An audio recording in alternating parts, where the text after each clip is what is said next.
పరిశుద్ధమైన పరలోకమందున మా తండ్రి, మీకే కృతజ్ఞతాస్తుతులు అర్పించుకొంచున్నాను ప్రభా. ఇదిగో తండ్రి నాయన, ఇదిగో ప్రభా నాయన, అయ్యా మరి పోయిన ఎపిసోడ్ నుండి ఈ ఎపిసోడ్ వరకు కాపాడినందుకు వందనాలు.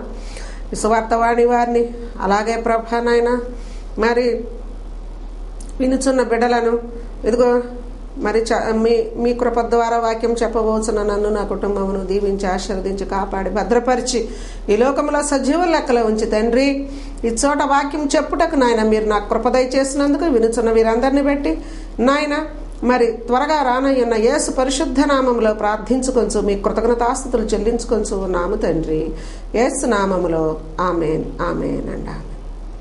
ప్రియులారా, మరి ఈ దినమున మనము ఒక వాక్యమును బోధించుకుందాం. దానికి ముందుగా మరి ఒక పాట పాడుకుందాం. హల్లెలూయా, హల్లెలూయా. ప్రభా మీ పరిశుద్ధాత్మతో నింపండి. In the name of Jesus. Hallelujah, amen.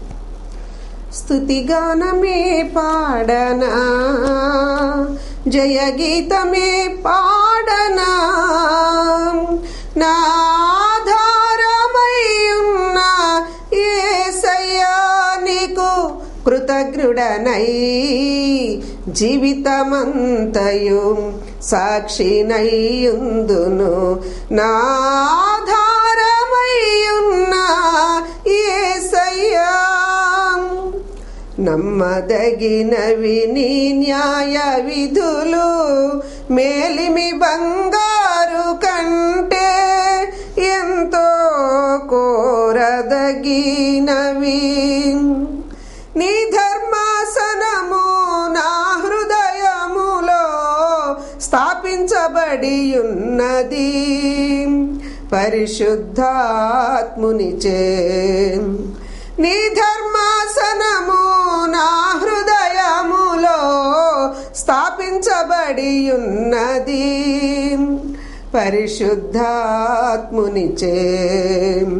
స్తుతిగానమే పాడనా, జయ గీతమే పాడనా, నా ఆధారమై ఉన్న యేసయ్యా నీకు కృతజ్ఞుడనై జీవితమంతయు సాక్షినయ్యుందును, స్తుతిగానమే పాడనా. హల్లెలూయా. మరి ఆయన న్యాయ విధులు మరి మేలిమి బంగారు కంటే కూడా ఎంతో కోరదగినవి. మరి ఆయన యొక్క ధర్మాసనము మరి మన హృదయములో మరి పరిశుద్ధాత్ముని ద్వారా స్థాపించబడి ఉన్నది. మరి ఆయన ఇచ్చినటువంటి ఆజ్ఞల గురించి ఈ దినము మనం ముచ్చటించుకుందాము. మరి యేసన్న గారు రాసినటువంటి పాట మరి ఎంత చక్కగా మరి ఆయన న్యాయ విధుల గురించి, మరి అవి ఎంతో మేలిమి బంగారు కంటే కూడా మరి ఎంతో గొప్పవి అని చెప్పి ఆయన రాసి ఉన్నట్లుగా మరి మనం కూడా ఈ యొక్క వాక్యమును మనం కూడా చదువుకుందాం. నిర్గమాకాండము 24:18 ఏం చెప్పాడంటే, అప్పుడు మోషే ఆ మేఘంలో ప్రవేశించి కొండ మీదకి ఎక్కెను. మోషే ఆ కొండ మీద రేయింబవళ్ళు 40 దినములు ఉండెను. మరి ఆజ్ఞల కొరకు ఆయన కొండ ఎక్కాడు. మరి ఆ యొక్క కొండ మీద ఎన్ని దినాలు ఉన్నాడు? రేయింబగళ్ళు, పగలు రాత్రి 40 దినాలు ఉన్నాడు. అలాగొన్నే ప్రియులారా, మరి 34వ అధ్యాయము 28 వచనం కూడా మనము చూసుకుందాం. అతడి 40 రేయింబగళ్ళు యెహోవాతో కూడా అక్కడ ఉండెను. అతడు భోజనము చేయలేదు, నీళ్లు త్రాగలేదు. అంతలో ఆయన ఆ నిబంధన వాక్యములను అనగా 10 ఆజ్ఞలను ఆ పలక మీద రాసను. మరి మోషే గారు దేవుని యొక్క పర్వతం మీదకి ఎక్కి మరి ఒకసారి మరి ఆ యొక్క పలకలను మరి తీసుకొని వచ్చి ఉన్నాడు ప్రియులారా. ఏది మరి ఆ యొక్క 10 ఆజ్ఞలు అనే పలకం.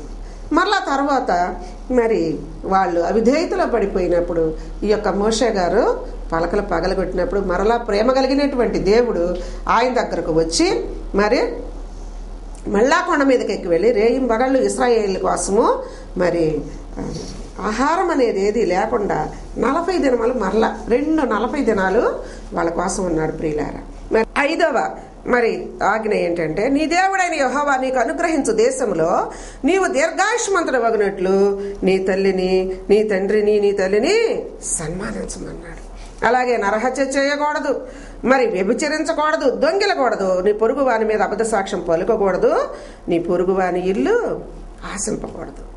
మరి 10 ఆజ్ఞలు కూడా ఈ రీతిగా మరి వ్రాయబడి ఉంది. అప్పుడు మరి యేసయ్య మరి 31:18 చూడండి. 31:18 ఈ ఆజ్ఞలు మరి ఆ యొక్క మోషే గారికి, ప్రవక్త అయిన మోషే గారికి, యేసయ్య యెహోవా తండ్రి ఏర్పాటు చేసుకున్నటువంటి మోషే గారికి ఈ ఆజ్ఞలు ఆయన మరి ఇచ్చి ఉన్నాడు. ఈ 31:18 అధ్యాయంలో ఈ పలకలు తీసుకొని ఈయన వచ్చాడు. ఈ పలకలు తీసుకొని ఈయన మరి వీళ్ళకి ఇద్దామని చెప్పేసి వచ్చాడు. 31వ అధ్యాయం నిర్గమ 18. మరియు ఆయన సీనాయి కొండ మీద మోషేతో మాటలాడుట చాలించిన తరువాత ఆయన తన శాసనములు గల 2 పలకలను, అనగా దేవుని వ్రేలితో వ్రాయబడిన రాతి పలకలను ఆయన వస్తూ ఉన్నాడు తీసుకొని. అయితే అక్కడ కొంచెము మరి వీళ్ళకి అనిపించింది ఆలస్యమని. కట్టడలు, విధులు, ఆజ్ఞలు అన్నీ వ్రాసిచ్చాడు. మరి ముఖ్యంగా 10 ఆజ్ఞలు మరి అవి తీసుకొని ఈయన వస్తూ ఉన్నాడు. యెహోవా తండ్రి మాట్లాడిన తర్వాత అవి తీసుకొని ఆయన వస్తూ ఉన్నాడు. వస్తూ ఉన్నప్పుడు మరి ఇక్కడ ఏం జరిగింది, 32వ అధ్యాయము మనము చదువుకుందాం. మరి 1 నుంచి 35 వరకు మీరు బాగుగా చదవండి. మరి ఏమని ఉందంటే, మోషే కొండ దిక్కుండా తడవు చేయట ప్రజలు చూచినప్పుడు ఆ ప్రజలు అహరోను వద్దకు కూడి వచ్చి, లెమ్ము మా ముందర నడుచుటకు మరి ఒక దేవతను మా కొరకు చేయము, ఐగుప్తులోని మమ్మల్ని రప్పించిన ఆ మోషే అనేవాడు ఏమైనా మాకు తెలియదని అతనితో చెప్పిరి. అందుకు అహరోను మీ భార్యలకును మీ కుమారులకు మీ కుమార్తెలకు చెవుకున్న బంగారు పోగులను తీసి నా యొద్దకు తిండని వారితో చెప్పగా ప్రజలందరూ తమ చెవులనున్న బంగారు పోగులను తీసి అహరోను వద్దకు తెచ్చిరి. అతడు వారి యొద్ద వాటిని తీసుకొని పోగరతో రూపమును ఏర్పరిచి దాన్ని పోతపోసిన దూడగా చేశాను. అప్పుడు వారు, ఓ ఇశ్రాయేలు, ఐగుప్తు దేశంలోని నిన్ను రప్పించిన నీ దేవుడు ఇదే అండ్రి. అహరోను అది చూచి దాని ఎదుట ఒక బలిపీఠమును కట్టించను. మరియు అహరోను రేపు యెహోవాకు పండుగ జరుగునని చాటింపగా మరునాడు వారు ఉదయమున లేచి దహన బలులను సమాధాన బలులను అర్పించిరి. అప్పుడు జనులు తినుటకును త్రాగుటకును కూర్చుండి ఆడుటకు లేచిరి. ప్రియులారా, మరి మోషే గారు కొండ ఎక్కి వెళ్ళాడు. మరి అహరోనును వీళ్ళకి అప్పగించి జాగ్రత్తగా ఈ జనాంగాన్ని చూసుకోమని చెప్పి ఇశ్రాయేలు జనాంగాన్ని అప్పగించి ఆయన దేవుని పర్వతం మీదకి ఎక్కి వెళ్ళాడు. మరి వీళ్ళకి ఆయన వచ్చేదాకా వీరు ఆలస్యం చేయలేకపోయారు. ప్రియులైనటువంటి సహోదరులారా, ప్రియులైన నా పిల్లలారా, వినుచున్నటువంటి మరి సహోదరులారా, మరి మన జీవితంలో కూడా ఒక్కొక్కసారి మరి కొన్ని కార్యాలు ఆలస్యం కావచ్చు. అప్పులు తీరడం లేట్ అవ్వచ్చు, ఆశీర్వదించబడటం లేట్ అవ్వచ్చు, వివాహ సంబంధాలు మన బిడ్డలకి లేట్ అవ్వచ్చు, లేదా మనకు ట్రాన్స్ఫర్ లేట్ అవ్వచ్చు, లేదా ఉద్యోగం లేట్ అవ్వచ్చు, లేదా ప్రమోషన్ లేట్ అవ్వచ్చు, లేదా మరి అనారోగ్యంతో ఉన్నప్పుడు మరి ఆరోగ్యము లేట్ అవ్వచ్చు, లేదా ఇంకా ఏదన్నా చెర లాంటి శ్రమ, ఏదన్నా చెరల్లో నానావిధ శ్రమలు అనే చెరలో ఉన్నప్పుడు కొంత లేట్ అవ్వచ్చు. అప్పుడు మనము మరి యెహోవా మనకి ఆలస్యం చేస్తున్నాడని మరి మనము సణిగి గొణిగి ఇశ్రాయేలీలాగా మరలా మన పూర్వ ప్రవృత్తిలోనికి, మన పూర్వమైనటువంటి చెడు ఆచారాల్లోకి, మరి పూర్వమైన జాగ్రత్తము, మరి పూర్వమైనటువంటి మరి ఇప్పుడు దేవుడు ఏ ఆజ్ఞలు అయితే మరి చెప్పి ఉన్నాడో ఆ ఆజ్ఞలుకి వ్యతిరేకమైనటువంటి మనము ఏమేంటవి, తల్లిని తండ్రిని సన్మానించమన్నాడు. మరి నేను దేవుణ్ణి, నన్ను తప్ప వేరెవరిని కూడా మరి నీకు ఉండకూడదు, నేనే దేవుడును అని చెప్పాడు. దాసుల గృహమైన ఐగుప్తు దేశం నుండి నేను వెలుపలికి రప్పించాను అంటున్నాడు. వీళ్ళేమన్నారు, ఒక దూడం చేసుకొని ఇదిగో ఇశ్రాయేలీలందరినీ ఐగుప్తు దేశం నుండి ఇక్కడికి తప్పించింది, తీసుకొచ్చింది ఆ దూడే అంటున్నారు. వాళ్ళ చెవుల్లో ముక్కుల్లో ఉన్న పోగులు మొత్తం తీసేసి మెడల్లో చేతి కడియాలు, మరి ఉంగరాలు, కాళ్ళ కడియాలు అన్నీ కూడా తీసేసి దూడం చేసుకొని అదే ఇశ్రాయేలు. మనం కూడా మన జీవితంలో ఎన్నో కార్యాలు మనం దేవుని యొక్క మరి ఆ తల్లి దేవుని యొక్క మరి ఏర్పాటు ప్రకారంగా తల్లి గర్భంలో పిండోత్పత్తి కాకమునిపే ప్రభు మనల్ని ఎంతో మంది మనకంటే మంచి వాళ్ళు ఉండగా ఎందుకు ఏర్పరచుకున్నాడో ఆయన మనకు తెలియదు. ఆ సంగతి మనం మర్చిపోయి మరి మనల్ని ఏర్పాటు చేసుకొని పెంట కుప్పల్లో నుండి చెడు మార్గాల్లో నుండి, వ్యభిచారాల నుండి, దొంగతనాల నుండి, అసహ్యత నుండి, మరి చెడు కార్యాల్లో నుండి, అనేకమైనటువంటి బేదరికంలో నుండి, అప్పుల్లో నుండి, దేవుని ఎరగని అజ్ఞానంలో నుండి, ఏది మంచి ఏది చెడు అని తెలుసుకోలేనటువంటి పరిస్థితి నుండి ఆ యొక్క తండ్రి మనల్ని వెలుపలికి తీసుకొచ్చి తనకు స్వాస్థ్యంగా, తన కుమారులుగా, తన కుమార్తెలుగా చేసుకుంటాడు. అయితే మరి మధ్యలో ఈ లోకంలో ఉన్నప్పుడు యోబు గ్రంథంలో నరుల కాలము యుద్ధకాలం కదా ఈ లోకంలో. మరి సాతానుడైన వాడు మనం చేసే అవిధేయతలను బట్టి మనం ఈ 10 ఆజ్ఞలు తూచా తప్పకుండా అనుసరిస్తే నిజముగా మరి యోబుకు ఒక్కడికే పరీక్ష వచ్చింది, కానీ మనమంత నీతిపరులం కాదు కాబట్టి మనకు పరీక్షలు రావు. మనము చేసేటువంటి అవిధేయతల వలన మాత్రమే మనకి శ్రమలు వస్తాయి. కాబట్టి అలాంటి సమయంలో శ్రమ వచ్చినప్పుడు దేవుడు వీరిని ఒక మంచి బంగారంగా, వీళ్ళల్లో ఉండే మట్టి అంతా మకిలంతా ఇదిగో రోతంతా తీసివేద్దాం, కాల్చుదాం శ్రమలనే కొలిమిలో, మంచి బంగారంగా శ్రేష్టమైనటువంటి ఒక వ్యక్తిత్వం కలిగిన వాళ్ళగా ఈ మనుషులు చేద్దామని కొంచెం మన శ్రమలో సహాయం చేయటం ఆలస్యం చేసినప్పుడు ప్రియులారా, ఇదిగో ఇక్కడ ఇశ్రాయేలు చేసినట్లుగా, ఇశ్రాయేలీయులు చేసినట్లుగా మన వెనకటి స్థితికి మనం వెళ్ళకూడదని ఒక తల్లిగా మిమ్మల్ని కోరుకుంటూ ఉన్నాను, అభ్యర్థిస్తూ ఉన్నాను. కాబట్టి వీళ్ళు ఏం చేశారు? దూడం చేసుకున్నారు. అప్పుడు యెహోవా గొప్ప దేవుడు, ఆయన సర్వము తెలుసు కదా, ఆయన కన్నులు ప్రతి సమస్తము చూస్తూ ఉంటాయి కదా. కాగా యెహోవా 7 నుండి 32 మోషేతో ఇట్లా, నీవు దిగి వెళ్ళము, ఐగుప్తు దేశం నుండి నీవు రప్పించిన నీ ప్రజలు చెడిపోయి నేను వారికి నియమించిన త్రోవ నుండి త్వరగా తొలగిపోయి తమ కొరకు పోత పోసిన దూడం చేసుకుని దానికి సాగిలపడి బలి నర్పించి, ఓ ఇశ్రాయేలు, ఐగుప్తు దేశం నుండి నేను రప్పించిన నీ దేవుడు ఇదే అని చెప్పుకొని అన్నాడు. మరియు యెహోవా ఇట్లను, నేను ఈ ప్రజలను చూచి ఉన్నాను, ఇదిగో వారు లోబడనొల్లని ప్రజలు, కావున నీ ఊరకుండుము, నా కోపం వారి మీద మండును, నేను వారిని కాల్చివేసి నిన్ను గొప్ప జనంగా చేసేదనని మోషేతో చెప్పాడు. యెహోవాకి కోపం వచ్చేసింది. అయ్యా వాళ్ళని కాల్చివేస్తాను, నేను ఐగుప్తు నుండి ఎర్ర సముద్రంలో పాయలు చేసి వాళ్ళని నడిపించి 6 నెలల్లో అంత గొప్ప సూచక కార్యములు, మరి బండలో నుండి నీళ్లు రప్పించి మరి వాళ్ళని ఎన్నో విధములుగా పోషించాను కదా, మరి ఆ రకంగా మన్నాతో పోషించాను కదా, అవన్నీ మర్చిపోయి ఈ విధంగా చేస్తున్నారు నాయన, వాళ్ళ నాశనం చేసేస్తా, నిన్ను ఒక్కడనే గొప్ప జనంగా చేస్తానంటున్నాడు. అప్పుడు ఏమంటున్నాడో తెలుసు అయినా మోషే, కావున నీ ఊరకుండుము, నా కోపం వారి మీద మండును అంటున్నాడు. మోషే తన దేవుడైన యెహోవాను బ్రతిమాలుకొని, యెహోవా నీవు మహాశక్తి వలన బాహుబలం వల్ల ఐగుప్తు దేశం నుండి రప్పించిన నీ ప్రజల మీద నీ కోపం మండనేలా, ఆయన కొండలలో వారిని చంపునట్లును భూమి మీద నుండి వారిని నశింపు చేయనట్లును కీడు కొరకై వారిని తీసుకుని పోయిన ఐగుప్తులు ఎలా చెప్పుకొనవలను, అయ్యా నువ్వు వాళ్ళని నశింపు చేశావంటే మన వ్యతిరేకులైనటువంటి ఐగుప్తీయులు మరి ఏమని చెప్పుకుంటారంటే, ఏ ఐగుప్తు నుండి అయితే వీరిని విడిపించి తీసుకొచ్చావో ఆ ఐగుప్తు దేశస్తులు ఏమంటారంటే, వీళ్ళని ఇదిగో అరణ్యంలో చంపడానికే ఆ యెహోవా తీసుకెళ్లాడని చెప్పుకుంటారయ్యా. మరి నీ కోపాకి నుండి మళ్ళుకొని నీవు నీ ప్రజలకి కేడు చేయక దాని గురించి సంతాపడయ్యా. మరి నీ సేవకులైన అబ్రహాముని, ఇస్సాకుని, ఇశ్రాయేలును జ్ఞాపకం చేసుకోయ్యా. అయ్యా నీ సేవకులు ఉన్నారు కదా పూర్వకాలం, అబ్రహాము, ఇస్సాకు, మరి వారిని జ్ఞాపకం చేసుకో అయ్యా అని బ్రతిమలాడుతున్నాడు. మరి నీవు వారితో ఆకాశ నక్షత్రంలో వలె మీ సంతానం అభివృద్ధి చేసి నేను చెప్పిన ఈ సమస్త భూమిని మీ సంతానమునకు ఇచ్చదననియు వారు నిరంతరము దానికి హక్కుదారులగుదురనియు వారితో నీ తోడని ప్రమాణం చేసి చెప్పిదివాను. అంతటా యెహోవా తన ప్రజలకు చేసేదని చెప్పిన కీడును గుర్చి, సేవకులారా మీరున్నారు కదా, మరి బలహీనతల్లో పడిపోయి తల్లి గర్భంలో మరి పుట్టిన తల్లి తండ్రి పాపంలో పుట్టినటువంటి ఈ జనులు వారి యొక్క స్వాభావికమైనటువంటి ఈ మానవ ప్రవృత్తి వల్ల కొన్నిసార్లు బలహీనతల్లో పడిపోయి మరి వెనకకు తిరిగి ఏ వ్యభిచారంలోనో, దొంగతనంలోనో, నరహత్యలోనో, లేక మోసంలోనో, ద్వేషంలోనో, కుతంత్రాల్లోనో పడిపోయి వారి జీవితాలు నాశనం చేసుకుంటూ ఉన్నప్పుడు, ఓ సేవకులారా మరి మీరు వారి గురించి ఇలా మోషేలాగా, మరి మోషే ఎట్లా బ్రతిమలాడాడు, ఎంత సౌమ్యంగా, మరి అయ్యా నువ్వు వద్దొద్దని అనలేదు, జ్ఞాపకం చేశాడు. యెహోవా వారి పట్ల మిమ్మల్ని కానాను దేశానికి తీసుకెళ్తాను, మిమ్మల్ని గొప్ప జనాంగంగా చేస్తాను, ఆకాశ నక్షత్రముల కంటే విస్తరింపజేస్తాను అని అన్నాడు కదా నాయన. అన్నావు కదా అయ్యా, అయ్యా నువ్వు జ్ఞాపకం చేసుకయ్యా, నీ విరోధులైనటువంటి ఐగుప్తు దేశీయులు, నిన్ను సేవించిన ఐగుప్తు దేశీయుల మధ్య నీ నామం మరి గొప్పగా ఉండదయ్యా, ఈ ప్రజలను బాగా కాపాడితేనే నీ నామం గొప్ప చేయబడుతుంది. బ్రతిమలాడు అడిగి ఉన్నాడు. సేవకులారా, ఈ దినాల్లో మోషేలాగా మీరు యొక్క మరి విశ్వాసాలను బట్టి, మీ దగ్గరకు వచ్చే వారిని బట్టి మరి మనం సేవకులమైన మనం మరి ఎలాగ ఉన్నాం? వారి కొరకు ప్రార్థించే వారిగా ఉన్నామా, లేక వారి ఆ మందపాలు తాగేవారిగా మాత్రమే ఉన్నామా, వారిని పోషించే వారిగా ఉన్నామా?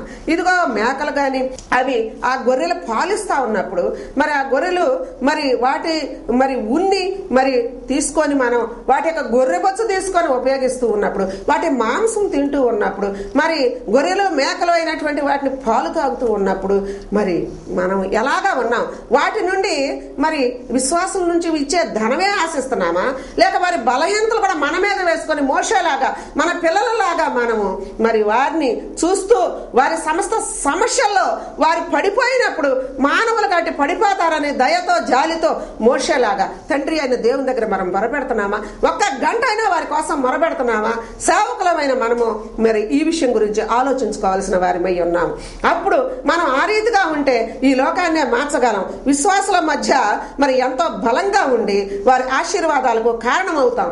ఆ విశ్వాసులు అనేక చోట్లకెళ్ళి వారు అనేకమైనటువంటి నశించిపోయే ఆత్మలను రక్షించగలిగిన వారిమై వారై ఉంటారు. ఇప్పుడు మనం వారిని అలాగే వదిలేస్తే, వారు చెడిపోయారని వదిలేస్తే, ఇప్పుడు ఇక్కడ మోషే మరి వారి కోపం తెచ్చుకొని వదిలేస్తే మరి ఏమైపోయే వాళ్ళని ఇంకా అంతే దేవుడు నాశనం చేసేసేవాడు. ఈయన చేసినటువంటి ప్రార్థన విజ్ఞాపన వలన మాత్రమే మరి ఆ యొక్క ప్రజలు రక్షించబడ్డారు. చేస్తానన్న కీడును యెహోవా చేయకుండా మానుకున్నాడు.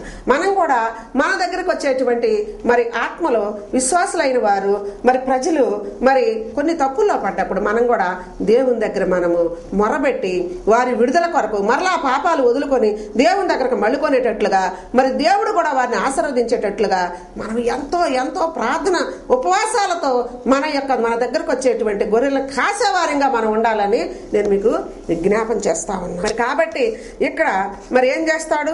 మరి దేవుడు చేసిన పలకలను మోషే తీసుకుని 15 నుండి 35 వరకు చదువుకోండి.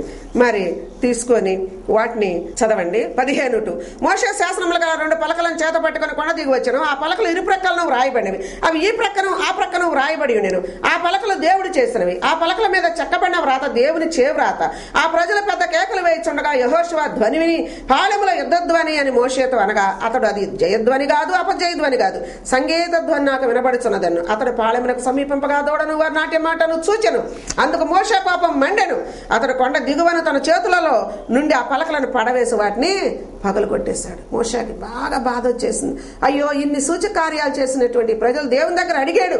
ఆ కీడు రాకుండా ఆయన దగ్గర మొరబెట్టి వచ్చి వీళ్ళు డాన్సులు వేయడం, మరి వెనకకు తిరిగి దూడ ముందు ఆ డాన్సులు వేస్తూ తిని త్రాగుతూ ఉన్నటువంటి వారి స్థితిని చూచి ఒక తండ్రిగా ఆ బిడ్డలో చెడిపోయేటువంటి వారి తండ్రి చూచి ఎలా బాధపడతాడు, అలాగా మరి బాధ్యతతో చూచి ఆ బాధ తట్టుకోలేక మరి తండ్రి దేవుడు ఇచ్చినటువంటి ఆ చేతి పలకలను ఏం చేశాడు? పడవేసి పగలు కొట్టేశాడు. మరి అతడు వారు చేసిన దూడను తీసుకుని అగ్నితో కాల్చి పొడి చేసి నీళ్ల మీద చల్లి ఇశ్రాయేలు చేత దాన్ని త్రాగించాడు. కాబట్టి దూడ ఉన్నదిలే అని ఆ దూడను వదిలేశాడా? వదిలేయలే. మరి దాన్ని ఏం చేశాడు?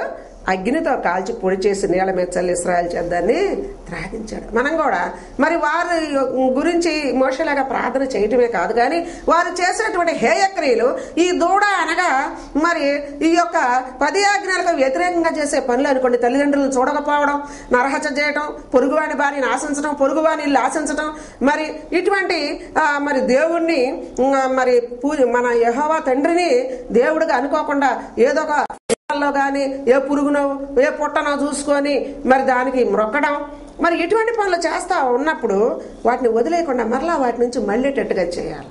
ఈ దూడను కాల్చేసి మరి దాన్ని పొడిగా చేసి పొడి తాగిచ్చాడంట. అప్పుడు మోషే, నీవు ఈ ప్రజల మీదకి గొప్ప పాపము రప్పించినట్లు వారిని నేను చేశానని అహరోను అడిగాను. అయ్యా అహరోను, నీకు యాజకుడుగా నిన్ను ఇక్కడ పెట్టి వెళ్ళాను కదా, మరి నీకు కావలవానిగా పెట్టి వెళ్ళాను కదా, నువ్వు ఎట్లా ఒప్పుకున్నావయ్యా? మరి అహరోను లాగా మరి ఎంతమంది యాజకులు ఉంటున్నారు, ఎంతమంది దైవ సేవకులు ఉన్నారు, వాళ్ళు కోపడతారని వాళ్ళు చేసే పనికి ఒప్పుకున్నాడు అహరోను. ఆయన్ను ఒక మరి అసిస్టెంట్ పాస్టర్ని మీ దగ్గర పెట్టి వెళ్ళినప్పుడు ఆయన బలహీనుడని, అదిగో మీరు ఆయన మీద యుద్ధం చేసి కొట్లాడబోయి ఇదిగో మా హేయక్రియలు మేము చేసుకుంటాం కానీ మందిరంలోకి రానివ్వండి అంటా ఉన్నారేమో. అలా చేయకూడదు. కాబట్టి మీ హేయక్రియల్ని వదిలిపెట్టి ఒకవేళ బలహీనలు కాబట్టి పడిపోవచ్చు, కానీ మీ హేయక్రియలని వదిలిపెట్టేసి అప్పుడు మాత్రమే దేవుని మందిరంలోనికి రావాలి. దేవుని యొక్క యాజకుల దగ్గరికి, దేవుని యొక్క ప్రవక్తల దగ్గరికి వచ్చి అయ్యా మేము అని వదిలిపెట్టుకున్నాం. ఎలా వదిలిపెట్టుకుంటారు? దేవుని శక్తితోని. మరలా దేవుని దగ్గర మోకరించి మరి ప్రవక్తల సలహా తీసుకొని, ప్రవక్తల సహాయం తీసుకొని, యాజకుల సహాయం తీసుకొని, కాపర్ల సహాయం తీసుకొని, దేవుని సేవకులైనటువంటి వారి సహాయం తీసుకొని, మరి నానావిధ పరిచర్యలు చేసేటువంటి దేవుని బిడ్డలు ఉన్నారు కదా, వారి సలహాలు, సహాయం, ప్రార్థన తీసుకొని, ఉపవాసం మొరబెట్టుకొని, మీరు వెనుకకు తిరిగినటువంటి ఆ హేయక్రియలను విడిచిపెట్టి మీరు మరలా దేవుని మందిరానికి వచ్చి మరలా బాగుపడవలసిన వారై ఉన్నారు. మీ యొక్క మిమ్ములు కాచే మందపైన ఉన్నటువంటి యాజకులను, కాపర్లను మీరు మరి వారి మీద యుద్ధం చేస్తున్నారేమో, దేవుని కోపం మీ మీద రగులుకుంటది. ఎవరితో మాట్లాడుచున్నాడో దేవుడు, మరి మీరు ఎప్పుడు కూడా అలాగా దేవుని ప్రజల మీద తిరుగుబాటు, దేవుని యొక్క యాజకుల మీద, కాపరుల మీద, ప్రవక్తల మీద తిరుగుబాటు చేయకూడదు. అప్పుడు మరి ఈ యొక్క దూడనయ్యా వాళ్ళే చేయమన్నారయ్యా, నేనేం చేయను నాయన, వీళ్ళు మరి విచ్చలవిడిగా తిరుగుతా మరి ఉండటానికి నేను విడిచిపెట్టాను. నేను ఎందుకంటే బలహీనుని, వాళ్ళు మరి దుర్మార్గులైన ప్రజలు కాబట్టి మరి వాళ్ళు చేయమన్నటువంటి దేవతను నేను చేయకుండా ఉండటానికి నాకు భయపడి మాత్రమే నేను చేశానయ్యా అని చెప్పాడు. మరి ఎవరినైనా మరి ఏదైనా పని మీద మరి యాజకుడు వెళ్ళి మరి ఒక ఊరికో, ఒక దేశానికో, ఇతర దేశానికో, ఇతర రాష్ట్రానికో, లేకపోతే ఇతర ఊరికో వెళ్ళి ఒక అసిస్టెంట్ పాస్టర్ని పెట్టినప్పుడు మరి మీరు కూడా వారికి లోబడకూడదు. మీరు ఏమన్నా చేయండి, నేను ఈ యొక్క హేయక్రియలు చేసేవారిని నేను హెచ్చరించకుండా ఉండను, నేను గద్దించకుండా ఉండను, కాబట్టి నేను గద్దిస్తాను, మీ హేయక్రియలను విడిచిపెట్టుకోండి అని మీరు వారిని మరి గద్దించవలసిన వారై ఉన్నారు. కానీ వారి హేయక్రియలకు మీరు కూడా సపోర్టు మరి ఇచ్చేవారిగా, సమ్మతించేవారికి ఉంటే దేవుని కోపం మీ మీద కూడా రగులుకుంటది. కాబట్టి దేవుడు మీకు ఒక కార్యము ఇచ్చినప్పుడు మీరు జాగ్రత్తగా ఉండండి. అందుకు మోషే పాళెం యొక్క ద్వారమున నిలిచి యెహోవా పక్షమున ఉన్న వారందరూ నా యొద్దకు రండి అనగా లేవీయులందరూ అతని యొద్దకు కూడి వచ్చిరి. అతడు వారిని చూచి మీలో ప్రతివాడును తన కత్తిని నడుమున కట్టుకొని పాళెములో ద్వారము నుండి ద్వారమునకు వెళ్ళుచు ప్రతి వాడు తన సహోదరుని, ప్రతి వాడు తన చెలికాని, ప్రతి వాడు తన పొరుగువారిని చంపవాలని ఇశ్రాయేలు దేవుడని యెహోవా సెలవిస్తున్నాడని. లేవీయులు మోషే మాట చొప్పున చేయగా దినమున ప్రజల్లో ఇంచుమించు 3,000 మంది కూలిరి. ఏలయనగా మోషే వారిని చూచి నేడు యెహోవా మిమ్మల్ని ఆశీర్వదించినట్లు మీలో ప్రతివాడు తన కుమారుని మీద పడియే గాని, తన సహోదరుని మీద పడియే గాని యెహోవాకు మిమ్మల్ని మీరే ప్రతిష్ఠ చేసుకున్నాను. అంటే ఇక్కడ అర్థం ఏంటంటే ఆ పాత నిబంధన కాలంలో మరి కంటికి కన్ను, పంటికి పన్ను కాబట్టి మరి ఎవరైతే మరి ఆయనకి వ్యతిరేకంగా, దేవునికి వ్యతిరేకంగా ఎవరైతే తిరుగుబాటు చేశారో వారందరినీ కూడా మీ కుమారుడైనా మీ కుమార్తె అయినా మరి మీ యొక్క రక్త సంబంధికులైన వారి మీద పడి చంపమని మరి మోషే సెలవిచ్చినప్పుడు మోషే తరపున లేవీ గోత్రానికి చెందిన వారందరూ వచ్చి ఆయనకి దేవుని వ్యతిరేకించిన ప్రతి వారిని కూడా చంపేశారు. ఇంచుమించు 3,000 మంది పోలారంట. మరి అప్పుడు ఎవరినైతే మరి సంహరించారో వాళ్ళు యెహోవాకి ప్రతిష్ఠ చేసుకున్నట్టు లెక్క. అలాగే మనం కూడా మన చుట్టుప్రక్కల కానీ, మన సంఘంలో కానీ, మరి మన ఇంటిలో కానీ ఉన్నటువంటి వారిని హేయక్రియలు, నీచక్రియలు, మరి వ్యభిచార కార్యాలు, అసహ్య కార్యాలు, జారత్వ కార్యాలు, పొరుగు వారిని లాసించటం, మరి మోసం చేయటం, దొంగతనం చేయటం, యెహోవాను దేవుడిగా నమ్ముకోకుండా ఉండటం, మరి ఈ 10 ఆజ్ఞలు కూడా అనుసరించి తప్పిపోతున్నప్పుడు మనం కూడా హెచ్చరించవలసిన వారిమై ఉన్నాం. ఆ విధంగా మనల్ని మనం దేవుడి దగ్గర ప్రతిష్ఠ చేసుకున్నట్లుగా లెక్క. మనం వారు చేసే హేయక్రియలు చూస్తూ కూడా మరి సంఘ సేవకులుగా, యాజకులుగా, మరి ప్రవక్తలుగా, మరి విశ్వాస వీరులుగా, మరి ఎవరైతే తోటి విశ్వాసులు కూడా ఖండించవలసి ఉన్నది. హేయక్రియలు, ఈ యొక్క 10 ఆజ్ఞలకు వ్యతిరేకంగా హేయక్రియలు చేస్తున్న ప్రతి ఒక్కరిని కూడా గద్దించినప్పుడు యెహోవాకి మిమ్మల్ని మీరు ప్రతిష్ఠ చేసుకున్న వారుగా ఉంటారు. యెహోవా మిమ్మల్ని ఆశీర్వదిస్తాడు. రాబోయే కాలంలో మిమ్మల్ని, మీ యొక్క జనాంగాన్ని, మీ బిడ్డల్ని ఎంతగానో ఆశీర్వదించి సేవలో గాని, ఈ లోకంలో గాని, పరలోకంలో గాని మిమ్మల్ని హెచ్చైన స్థితిలో. కాబట్టి మరునాడు మోషే ప్రజలతో మీరు గొప్ప పాపము చేసిరు గనుక యెహోవా యొద్ద కొండ ఎక్కి వెళ్ళెదను, ఒకవేళ మీ పాపమునకు ప్రాయశ్చిత్తము చేయగలనేమో అని. అయ్యా మరి ఇక్కడ ఈ యొక్క ప్రతిష్ఠ చేసుకున్నారు, వారు అందరం చంపేశారు వ్యతిరేకించిన వాళ్ళని, నేను దేవుని దగ్గరికి వెళ్తాను, మిమ్మల్ని శిక్షించకుండా దేవుడు మీ పాపాన్ని కూడా మరి క్షమిస్తాడేమో అని చెప్పండి. అప్పుడు మోషే 32:31. అప్పుడు మోషే యెహోవా యొద్దకు తిరిగి వెళ్ళి, అయ్యో ఈ ప్రజల గొప్ప పాపం చేసి వారు బంగారు దేవతను తమ కొరకు చేసుకుని, అయ్యో నీవు వారి పాపమును ఒకవేళ పరిహరించితివా, లేనేట్లా నీవు రాసిన నీ గ్రంథంలో నుండి నా పేరు తుడిచివేయమని బతిమాలు కొనుచున్నాను. మోషే గారు ఎంత గొప్ప ప్రవక్త. అయ్యా నాయన, వాళ్ళకి వారు బంగారు దేవతను చేసుకున్నారు, గొప్ప పాపం చేశారు, అయితే వారి పాపాన్ని తీసివేసావా, క్షమించావా? లేకపోతే దేవుని యొక్క జీవ గ్రంథం మనందరికి ఒకటి ఉంటుంది, మన పేర్లు అందులో వ్రాయబడి ఉంటాయి. మనం ప్రతిష్ఠ చేసుకుని ఆయన ఆజ్ఞల ప్రకారం నడిచినప్పుడు, అయ్యా నీ జీవ గ్రంథంలో నా పేరైనా తుడిచే కానీ వారిని క్షమించకపోతే నాయన నేను తట్టుకోలేనయ్యా, నేను భరించలేనయ్యా, వారు నా బిడ్డలాంటి వారయ్యా, వాళ్ళని క్షమించయ్యా అని దేవునికి ప్రార్థన చేస్తున్నారు. కాబట్టి నీవు వెళ్ళి నేను నీతో చెప్పిన చోటికి ప్రజలను, అందుకు యెహోవా ఏమన్నాడంటే 33లో, అందుకు యెహోవా ఎవడు నా ఎదుట పాపం చేసిన వాని నా గ్రంథం నుండి తుడిచివేయుదును, కాబట్టి నీవు వెళ్ళి నేను నీతో చెప్పిన చోటికి ప్రజలు నడిపించను. అయ్యా నా గ్రంథంలో నీ పేరు పాపం చేశారో వారి పేర్లే తుడిపేస్తాను, నువ్వు మాత్రం వెళ్ళి నేను చెప్పిన చోటికి ఆ ప్రజలను నడిపించు. నాశనం చేయట్లా. ఇప్పుడు ఆ పాపం ఎప్పుడో ఒకసారి వాళ్ళ మీదకి వస్తుంది. మనం కూడా ఏదైనా ఒక పాపం చేసినప్పుడు ప్రజలు మరి దేవుని క్షమించమని అడిగినప్పుడు క్షమిస్తాడు, మరలా పరలోక రాజ్యం ఇస్తాడు. కానీ మనం చేసిన పాపాలకి ఈ లోకంలో మరలా ఏదో ఒక రీతిగా మనం శిక్ష అనుభవించవలసి వస్తుంది. మన బిడ్డల క్షేమం ఉండాలంటే మనం ఈ 10 ఆజ్ఞలు అనుసరించాలి. జ్ఞాపకము ఉంచుకోనండి. కాబట్టి మరి నీవు వెళ్ళి నేను నీతో చెప్పిన చోటికి ప్రజలు నడిపించమంటున్నాడు యెహోవా. ఇదిగో నా దూత నీకు ముందుగా వెళ్ళును, నేను వచ్చు దినమున వారి పాపమును వారి మీదికి రప్పించేదనని మోషేతో చెప్పాను. నేను ఒక దినాన వస్తాను, ఆ దినమున వారి పాపాన్ని వారి మీదకి రప్పిస్తానయ్యా. ఇప్పుడు మాత్రం వాళ్ళని తీసుకెళ్ళి కనాను దేశము తీసుకెళ్ళి నేను చెప్పిన చోటికి నడిపించు అని చెప్పి దేవుడు చెప్పాడు.